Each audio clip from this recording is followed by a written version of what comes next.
कार्यक्रम आयोजित हो नवदिनात्मक जो कार्यक्रम यह संपूर्ण भाव में समाजपाई समर्पित प्रति जीवन पर समर्पित कारण जगन्नाथ संस्कृतिर मूल वार्ता हूँ एक आदर्श पारिवारिक जीवन गठन महाप्रभु निजे रत्न सिंहासन में भाई भूणी की रोच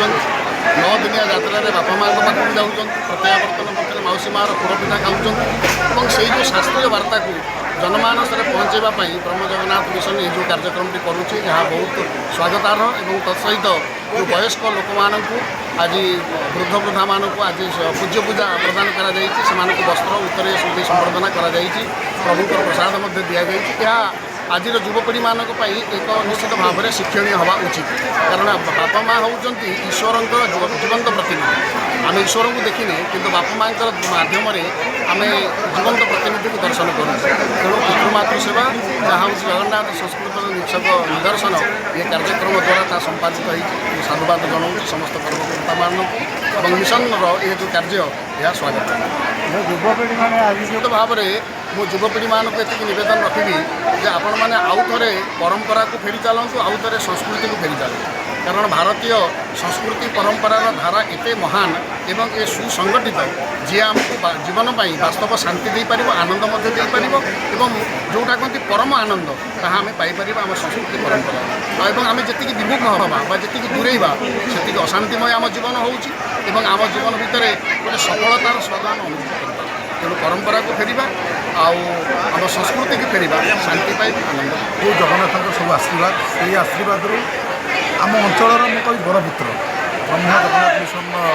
प्रतिष्ठाता अध्यक्ष कैप्टेन संजीव कुमार मोदी महोदय ये कार्यक्रम सब आयोजन कर जगन्नाथ रथयात्रा उपलक्षे कार्यक्रम होती आज कार्यक्रम थिला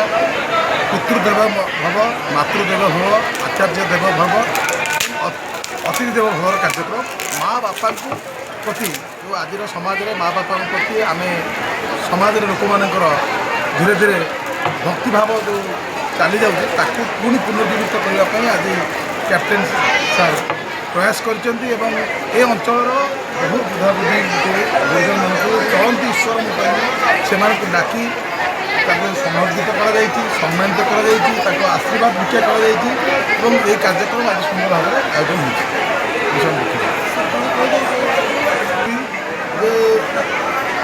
बापा माँ ये हूँ चलती ईश्वर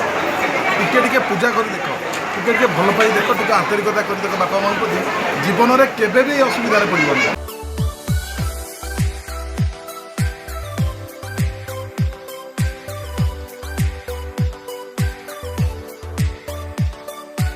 हॉलमार्क ऑर्नामेंट्स स्वप्नरू सत जाए।